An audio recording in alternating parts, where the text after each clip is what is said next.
여러분 안녕하세요. 오늘은 사출금융 온라인 강의 그 6번째 시간으로 플라스틱 특성을 고려한 성형품 설계에 대해 알아보도록 하겠습니다. 플라스틱 부품 설계 시에 고려해야 할 사항이 많은데요.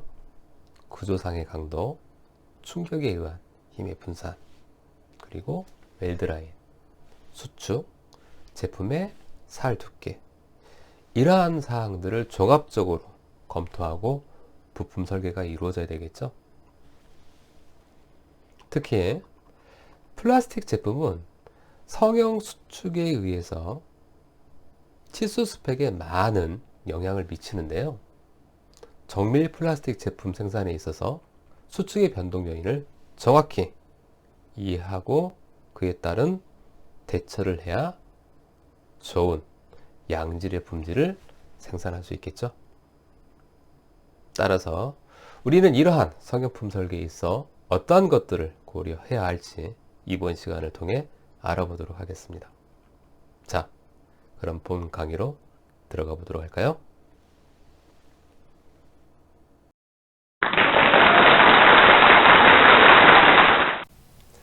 오늘은 사출금융 이론 6번째 시간으로 사출 성형품의 설계, 그 중에서도 플라스틱 특성을 고려한 성형품의 설계에 대해서 같이 공부해 보도록 하겠습니다. 플라스틱 부품 설계 시에 고려해야 될 사항들이 몇 가지가 있는데요. 그 중에 설계 시 고려해야 될 사항에 대해서 살펴보도록 하겠습니다. 가장 첫 번째로 구조상의 강도는 갖추고 있는지. 이 제품 같은 경우는 어떤 외부의 힘이라든지 압력 이런 것들에 의해서 파손이 되어지면 안 되겠죠. 그래서 충분한 강도를 가지고 있는지 검토해 봐야 되겠죠. 자, 두 번째, 이형 시의 강도. 자, 이형이라고 하는 거는 제품이 금형 내에서 취출하기 위해서 빠져나오는 걸 우리가 이형이라고 합니다. 대개는 제품은 코어, 즉 가동 측에 들어갔다가 이젝트 핀 혹은 이젝트 플레이트에 의해서 제품이 추출이 되는데, 이 추출될 때 변형이 되면 안 되겠죠. 그렇죠.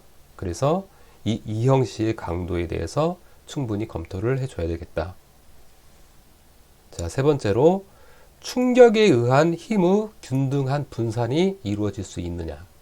국부적으로 취약한 부분이 있으면 어떻게 되겠습니까? 그 부분이 크랙이 발생이 되겠죠. 그래서 전체적으로 힘을 분산할 수 있는 그런 구조를 가지고 있는가가 필요하겠죠. 그리고 인서트 사용 시에 크랙이 방지돼야 된다. 인서트라고 하는 것은 이 플라스틱 제품 이외에 다른 이형의 물질을 같이 넣어서 사출을 하는 걸 우리가 인서트 사출이라고 합니다. 이때 크랙이라든지 이런 결함들이 발생이 되지면 안 되겠죠. 그래서 그런 부분들을 충분히 검토해야 되겠다, 그 말이고요. 그리고 구멍, 창 등의 웰드 라인을 보완해야 되겠다. 자, 웰드 라인이라고 얘기가 나왔는데요. 웰드 라인이라고 하는 거는 어떤 제품의 구멍 이런 것들은 대개는 수지가 들어가서 분류됐다가 다시 만나게 됩니다. 그래서 이 만나는 지점에 라인이 생기게 되는데 그 부분을 바로 웰드 라인이라고 합니다. 웰드 라인. 굉장히 중요한 용어입니다. 이 부분은. 자, 그리고 얇은 부분의 버닝 마크 방지. 되게 얇은 부분은 수지가 잘 들어가지가 않겠죠. 두꺼운 관벽을 갖고 있는 것보다 얇은 관벽을 갖고 있는 것들은 수지가 들어가기가, 통로가 좁기 때문에 어떻겠어요? 잘 들어가려고 하지 않겠죠. 자, 그런데 고온 고압으로 강하게 밀어넣으면 어떻게 되겠습니까? 이 수지는 들어가지 못하고 타버리는 현상이 발생이 될 수가 있어요. 검게 색이 변색이 되면서 탄화가 발생이 될 수가 있다. 그래서 그런 부분들을 바로 버닝 마크라고 합니다. 버닝 마크. 두꺼운 부분의 수축을 방지를 해야 된다.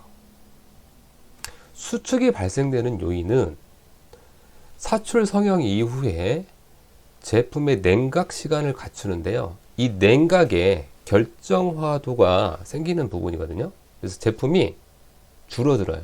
줄어드는데 두꺼운 부분은 어떻게 되겠습니까? 많이 줄어들고 얇은 거는 조금 줄어들겠죠. 그죠? 자, 줄어들다 보면은 원래 형상에 갖고 있어야 되는 것보다 줄어들었기 때문에 어떤 현상이 되냐면 수축이나 변형이 발생이 돼요.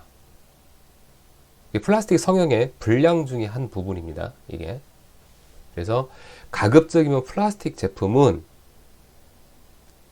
두껍게 설계를 하지 않는 게 정석입니다.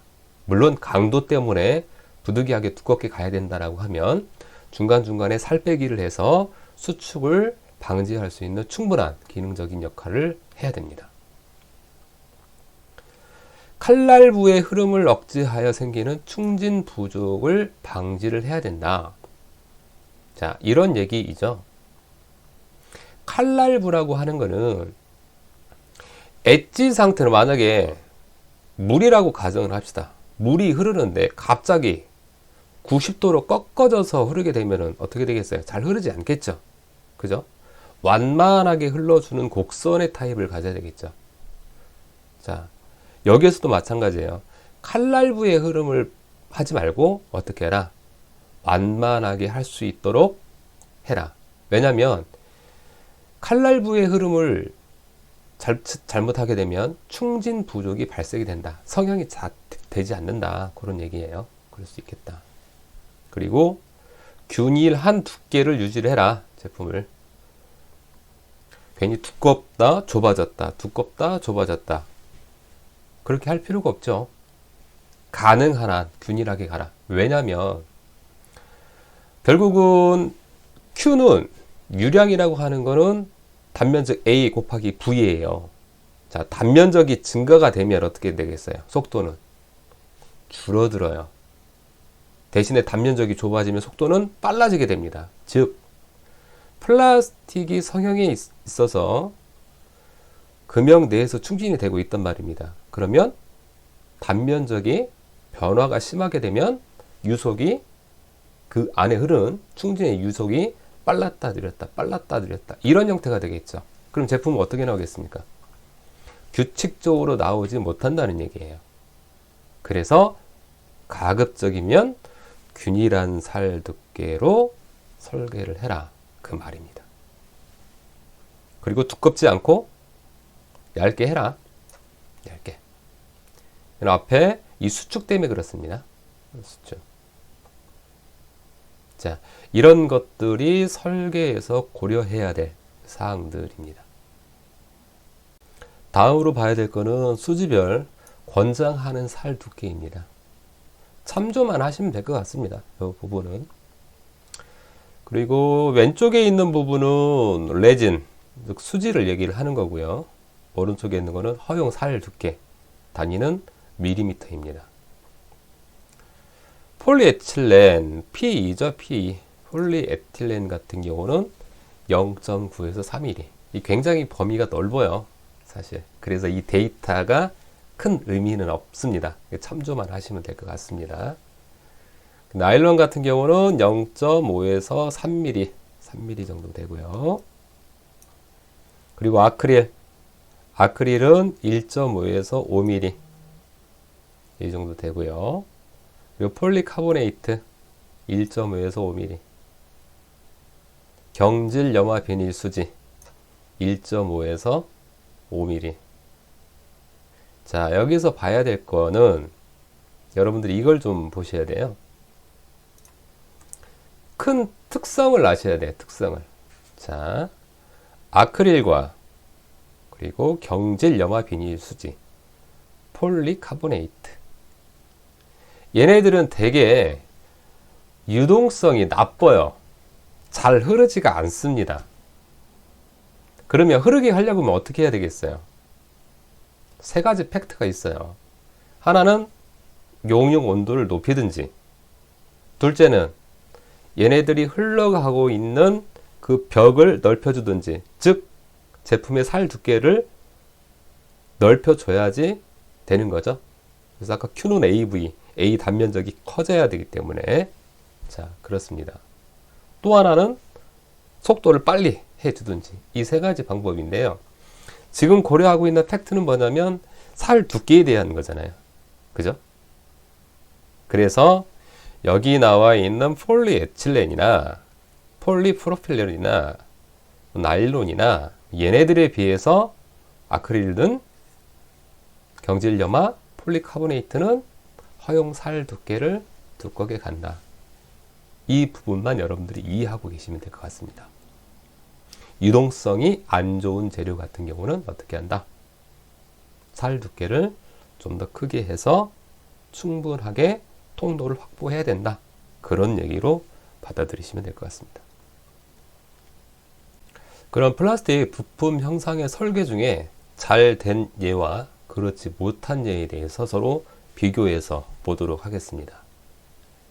자, 첫 번째로 베드. 잘 안 됐다라는 거죠.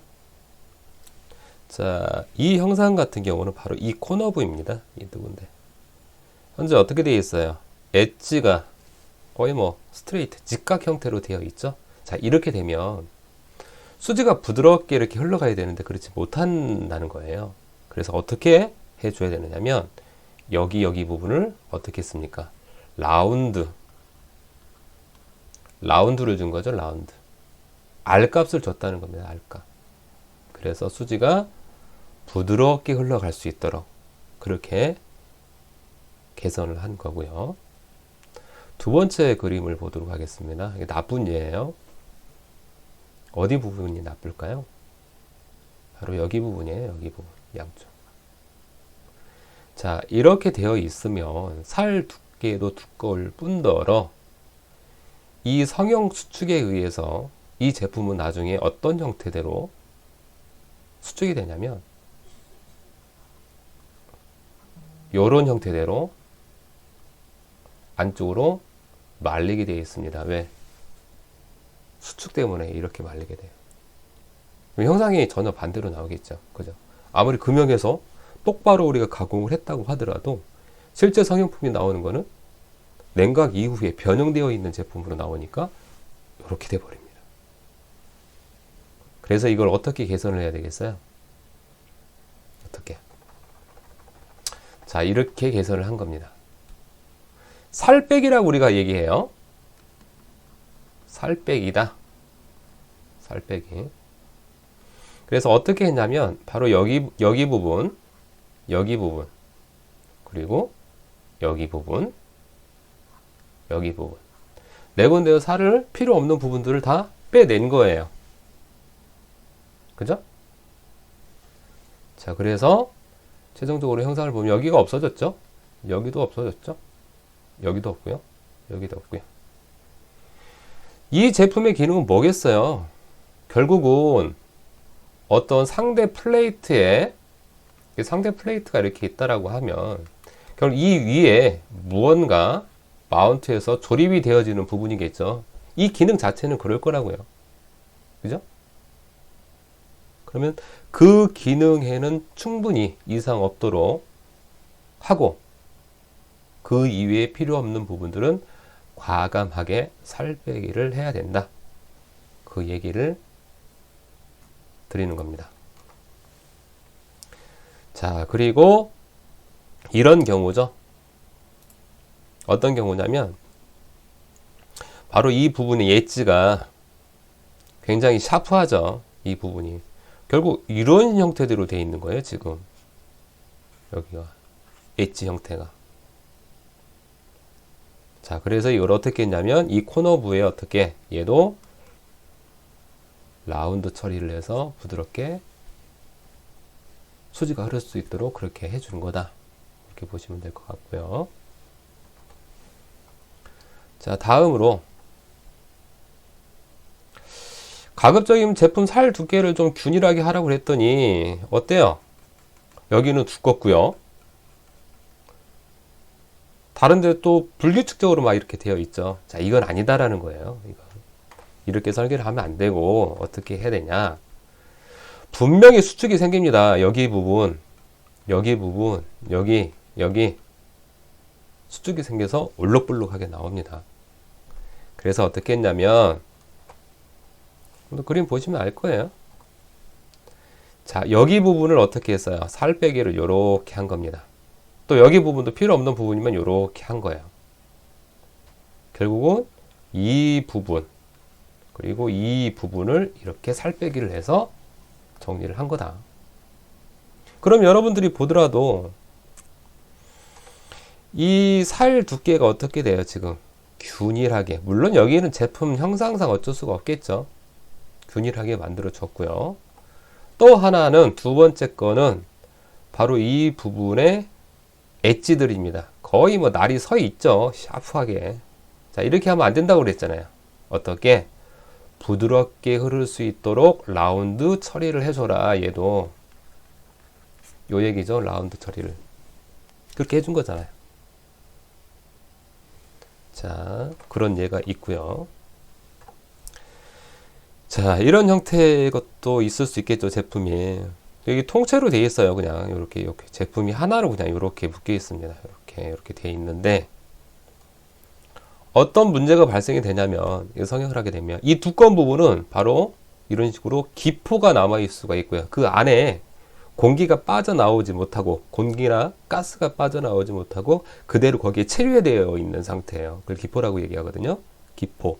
그리고 이 바닥부는 살 두께가 두껍기 때문에 수축이 발생이 됩니다. 여기가 이런 식으로 파여요. 여기가.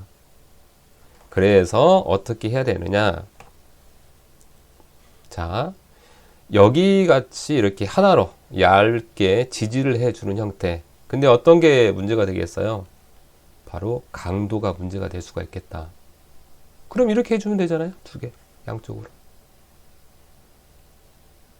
자, 그랬을 때 또 이렇게 약간의 뭐 유격이 생긴다? 그렇게 볼 수도 있겠죠. 자, 그런 것도 방지하기 위해서 어떻게 했어요? 약간 구배를 줘서 만드는 방법도 있다. 결국은 뭔 얘기다? 얘는 안 된다는 얘기예요. 하려고 하면 이런 형태대로 가고, 만약에 강도가 문제다라고 하면 이 안이나 이 안이나 이렇게 변형을 하면 되겠죠. 그래서 사실 이게 절삭에 대한 개념이 아니고, 용융된 플라스틱을 집어 넣어서 얘가 냉각을 한 다음에 그리고 제품을 꺼내는 거잖아요. 냉각 시에 많은 변형들이 발생이 돼요. 수축, 뭐 뒤틀림, 변형, 이런 것들이 발생이 되는데, 그런 것들을 최소화할 수 있는 성형품 설계를 해줘야 된다. 그 얘기입니다. 아시겠죠? 그럼 실제 제품에서 잘못된 부분과 이거를 어떻게 개선을 했는지를 같이 보도록 하겠습니다. 자, 첫 번째로 바로 이 부분, 다리 부분인데요. 자, 이게 만약에 없다라고 하면, 얘네들이 없다라고 하면 지지하기가 좀 힘들겠죠. 그래서 넣긴 했는데, 잘 넣었으면 좋은데, 지금 같은 경우는 아예 크로스해서 여기다가 이렇게 보호 형태대로 양쪽에다 이렇게 닫아버렸죠. 그죠? 그러면 어떤 문제가 발생이 되겠어요? 바로 이 부분에 뭐가 발생이 되냐? 바로 수축이 발생이 된다. 여기가 울룩불룩해져요. 여기가 100% 울룩불룩해집니다. 양쪽으로 다 그러겠죠. 자, 이게 첫 번째 거고요. 자, 두 번째 또 잘못된 걸 한번 보자고요. 바로 이 부분인데요. 뭐 제품에서 어떤 뭐 선반의 역할을 하든 뭐 스토퍼 역할을 하든 그런 역할들을 하겠죠. 근데 바로 이 부분이 어떻게 되냐면 통째로 일자로 되어 있어요. 그러면 이 제품 바닥면이 어떻게 되겠어요? 마찬가지로 수축이 발생이 된다. 수축이. 자, 그리고 방금 전에 봤던 그림하고 똑같은 거예요. 결국은 이런 형태들은 이 위에 덮개판을 체결을 해서 여기에 피스, 나사못을 조여서 막는 거죠. 그죠? 그런 역할들을 하죠. 얘네들은. 자, 그런데 지금 형태는 이 직경보다 이제 조금 큰 형태대로 일자로 통으로 지금 되어 있는 상태예요. 그러면 이 형상이 있는 부분들은 다 어떻게 되냐면 이런 형태대로 똑같이 뭐가 된다? 수축이 발생이 된다. 자, 이런 문제점이 있습니다. 그래서 개선을 하는 거죠. 개선. 바로 좋은 설계 예인데요. 자, 이렇게 크로스로 되어 있는 거를, 두껍게 크로스 되어 있는 거를 어떻게 하면 되냐? 이런 X자 형태대로 간 거예요. 이런 X자 형태대로. 어떻게 되겠어요? 강도가 더 있으면서도 이 살 두께가 보시게 되면 얇아요. 얘보다 훨씬 더. 그럼 수축이, 이 부분에 수축이 발생되지 않겠죠. 자, 이렇게 개선이 된 방법 하나고요. 자, 두 번째, 바로 이 부분이었죠. 이 부분. 이 부분은 어떻게 했어요? 중간중간에 살 빼기를 한 거죠. 살 빼기. 그래서 얘를 만약에 위에서 본다라고 하면 이런 형태가 되겠죠. 이렇게 일자로 되어 있던 거를 어떻게 했다는 거예요? 위에서 중간중간에 자른 거죠. 여기 부분을 없앤 겁니다. 이런 형태대로 없애서 살 빼기를 한 거다. 전체적으로 다 들어가 있는 것보다 이런 식으로 살 두께를 얇게 해서 수축을 방지를 한 거죠. 바로 이 부분, 리브 쪽 올라와 있는 부분. 그전에는 어떻게 돼 있었어요? 원형이 있었으면 그냥 그대로 이렇게 해서 붙여버렸었죠. 지금은 원형이 있으면 붙여야 되는 부분을 어떻게 했어요? 얇게 가서 요 얇은 걸로만 이런 형태대로 바꾼 거죠. 이렇게 개선한 겁니다. 바로. 그러면 이 리브 쪽에 발생되어 있던 수축들이 제거될 수 있다. 그래서 이 기능적으로는 뭐 이거나 같다라고 할 수 있는데 이게 플라스틱 제품이기 때문에 그래요. 플라스틱 제품이기 때문에 뭐를 봐야 된다? 바로 성형성을 봐야 된다. 성형성. 그 중에서도 가장 문제가 되는 게 바로 수축이다. 그래서 이 수축을 없애기 위해서, 없애기보다는 개선하기 위해서 이런 형태대로 설계 변경을 한다. 그렇게 받아들이시면 될 것 같습니다. 자, 그래서 이 리브의 형태들을 다시 한번 본다라고 하면 이렇게 일체형으로 되어 있기 때문에 여기가 살 두께가 두껍죠. 결국은 여기가 어떻게 된다? 수축이 100% 발생이 됩니다. 그래서 어떻게 했냐? 바로 이 부분을 이렇게 얇게 해서 수축을 개선할 수가 있겠다. 그런 겁니다. 다음은 성형 수축률에 대해서 알아보도록 하겠습니다. 이 플라스틱 재료는 성형 이후에 여러 가지 요건, 열적인 수축, 탄성 회복에 의한 팽창, 결정화에 의한 수축, 분자 배양에 따른 여러 가지 요인에 의해서 최적이 수축되게 됩니다. 줄어든다는 말이죠. 쉽게 얘기해서. 이 수축이 많은 재료가 일반적으로 결정성 플라스틱이고요. 그리고 최적 수축이 좀 적은 게 바로 비결정성 플라스틱이라고 얘기를 합니다.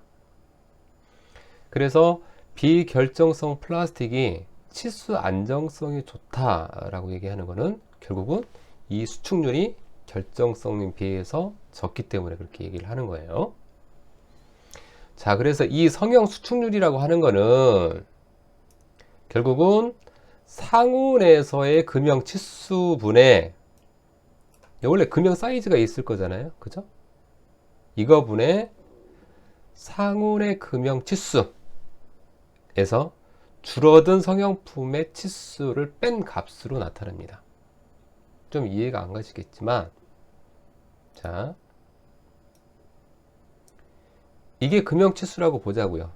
이런 사각 형상의 제품이 있다.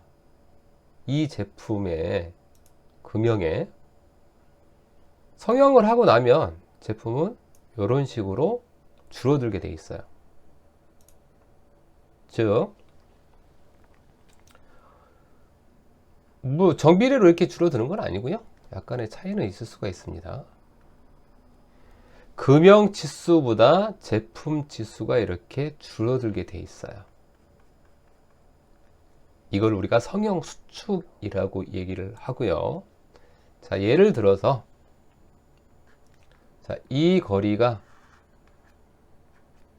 L0였다. 이 길이가 L0였고, 그리고 줄어든 이 제품의 치수가 이 길이가 L2였다. 이렇게 가정을 하잖아요. 자, 그러면 상온의 금형 치수 그럼 L0가 되죠. L0분의 상온의 금형 치수 그대로죠. 여기 L0 그리고 성형품 치수 L2가 되겠네요. L2 요렇게 구하면 됩니다. 자, 상온의 금형 치수라고 하는 거는 상온의 결국은 우리가 구하고자 하는 거는 뭐예요? 금형을 만들 때는 금형 치수를 뽑아야 되겠죠. 플라스틱 수지가 줄어드니 이 줄어들었을 때의 치수를 도면 치수로 만들어 줘야 되잖아요. 그래서 금형은 어떻게 돼요? 이거보다 크게 만들어 줘야 돼요. 크게. 얼마나? 성형 수출력만큼. 자, 그래서 결국 금형 치수를 어떻게 뽑을 거냐? 이거는 이렇게 정리를 할 수가 있어요. 1 마이너스 성형 수축률마다 자, 성형 수축률 분의 상온의 성형품 치수이다 이렇게 합니다. 그래서 이 성형 수축률은 플라스틱마다 고유값이 있어요. 이미 실험에 의해서 다 나와 있는 이 고유값들이 있습니다. 그걸 대입만 해주면 돼요. 대입만. 그래서 이 식은 다시 이 아래에 있는 상온의 금형 치수로 약식으로 나타낼 수가 있는데요. 자, 약입니다. 약. 상온의 성형품 치수 괄호 열고 1 플러스 성형 수축률 이렇게 나타낼 수가 있어요. 이게 뭔 얘기냐? 예를 들어 제품의 길이 L2가 100mm이다. 자, 그러면 금형 치수 여기는 얼마로 할 거냐? 이게 궁금한 거죠. 우리는 이걸 찾아야 금형 설계를 할 수 있을 거잖아요. 얼마만큼 큰지. 자, 그래서 여기 그냥 그대로 대입을 하면 돼요.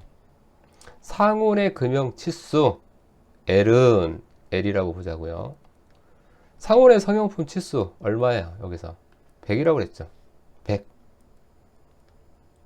가로 열고요.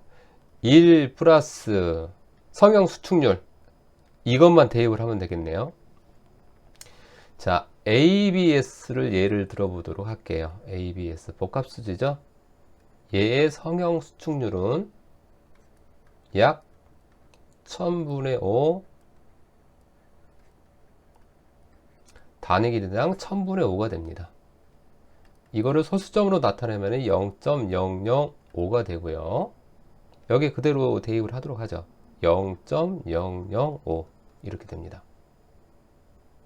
그러면 결국은 계산하면 얼마 나와요? 100.5가 나옵니다. 이 100.5를 어디에 넣으라는 얘기예요? 여기에다 넣으라는 얘기입니다. 즉 100mm 길이의 완제품을 얻기 위해서는 ABS 수지로 만약에 설계를 한다라고 하면 계산한 같이 100.5mm로 금형을 제작을 해야 된다라는 결론이 나오죠. 그죠? 자, 이 성형 수축률이라고 하는 거는 가이드가 있어요. 가이드. 각각 회사마다 이제 메이커마다 해서 가이드가 있는데 이렇게 딱 정해주지는 않아요. 1000분의 5라고 정해주지는 않아요. 예를 들어서 1000분의 2에서 1000분의 7이다. 이런 식으로 주어져요. 이런 식으로 가이드를. 그러면 우리가 설계를 할 때 가장 적정한 값을 찾아야 되는데 우리는 일반적으로 어떻게 하느냐? 이 중간 정도의 값을 일단 적용을 하고요. 또 회사에서는 이런 유사한 제품들 또 그 플라스틱 메이커마다 갖고 있는 특징들을 다 이해하고 있고 또 그만한 기본 데이터가 갖고 있어요. 그래서 어느 정도의 수축률을 적용을 했을 때 가장 맞다라고 하는 것들을 알고 있기 때문에 그거를 적용을 해주면 됩니다. 이 치수 굉장히 중요한 겁니다. 성형 수축률. 굉장히 중요한 내용이기 때문에 꼭 기억을 하셔야 됩니다. 이 부분은.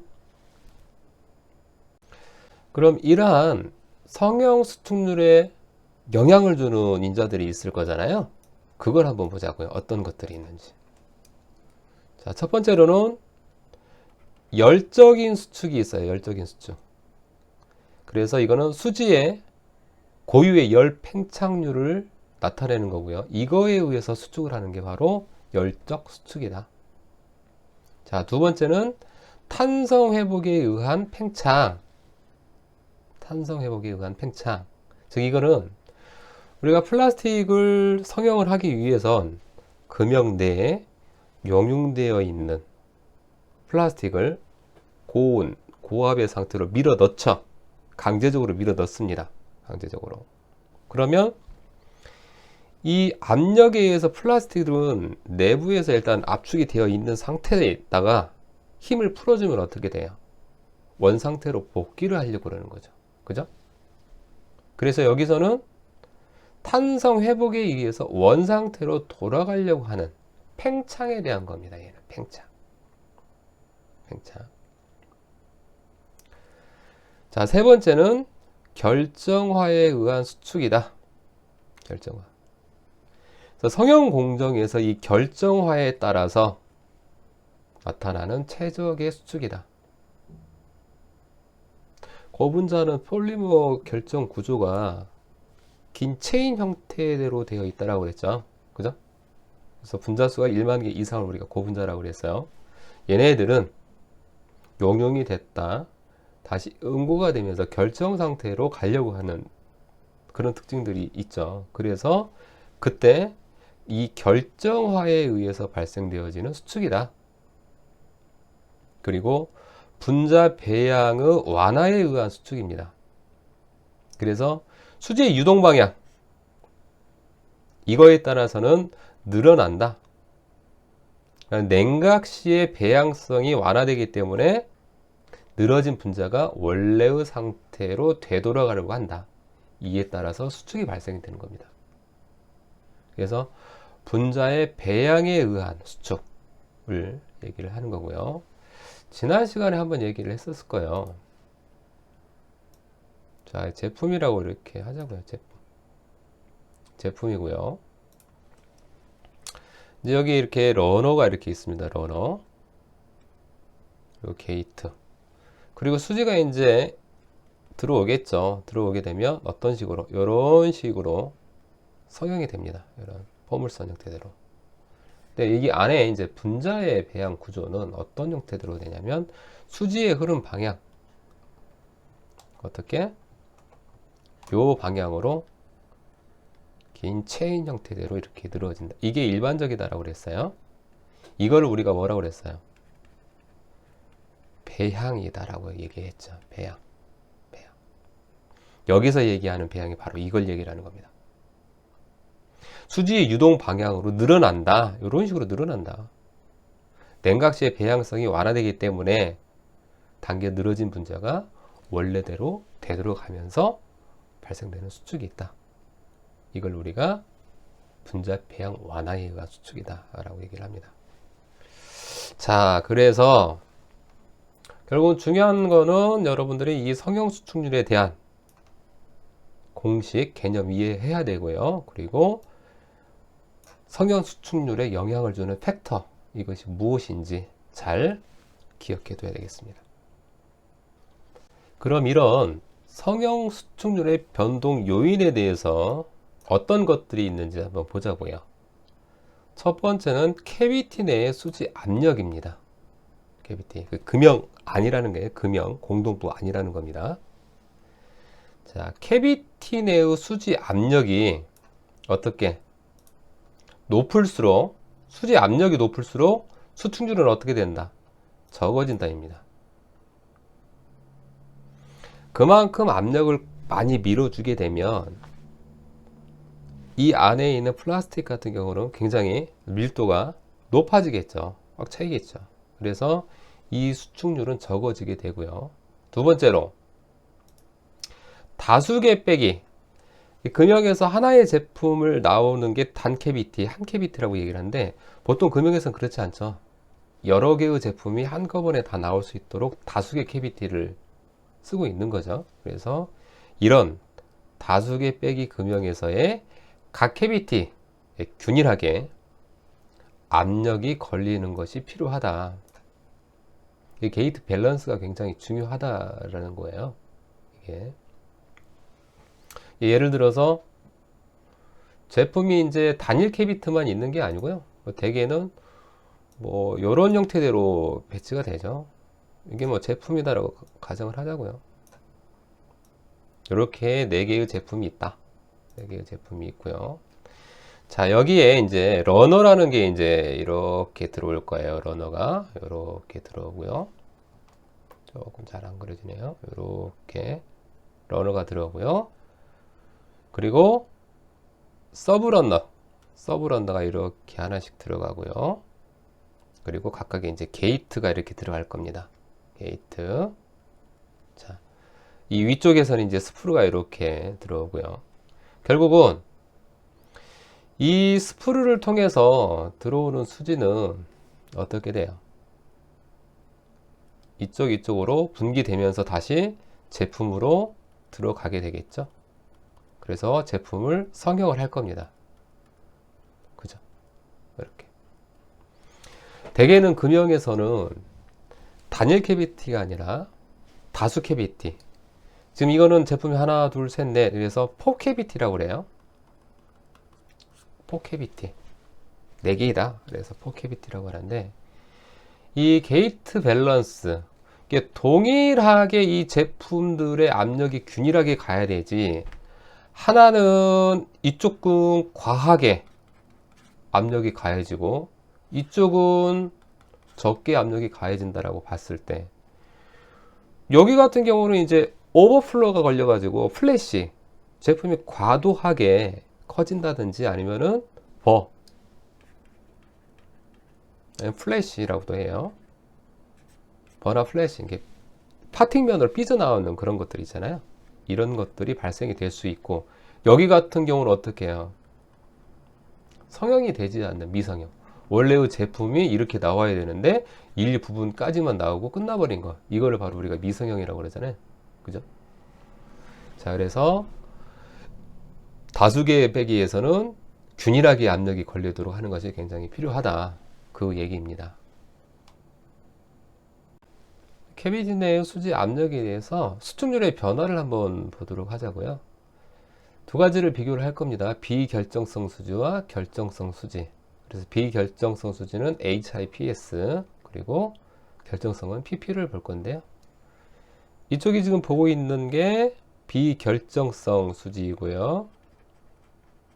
이쪽이 보는 게 결정성 수지로 보면 될 것 같습니다. 결정성 수지. 그래서 이 X축은 사출 압력이에요. 킬로그램 퍼스 퍼 제곱 센티미터이고요. 그리고 Y축은 수축률입니다. 지금. 자, 사출 압력이 올라갈수록 성형 수축률은 어때요? 성형 수축률은 적어지죠. 자, 이렇게 보자고요. 자, 480에서 요렇게 이대로 올려줘. 480에서 이렇게 올려서 이렇게 보면 약 0.2 정도가 나오는데, 한 이 정도 볼까요? 480에서 800 이 사이, 요 정도 볼게요. 이렇게 올라가서 보면 이 구간이 나오겠죠. 그죠? 결국은 사출 압력이 올라갈수록 수축률은 어떻게 된다?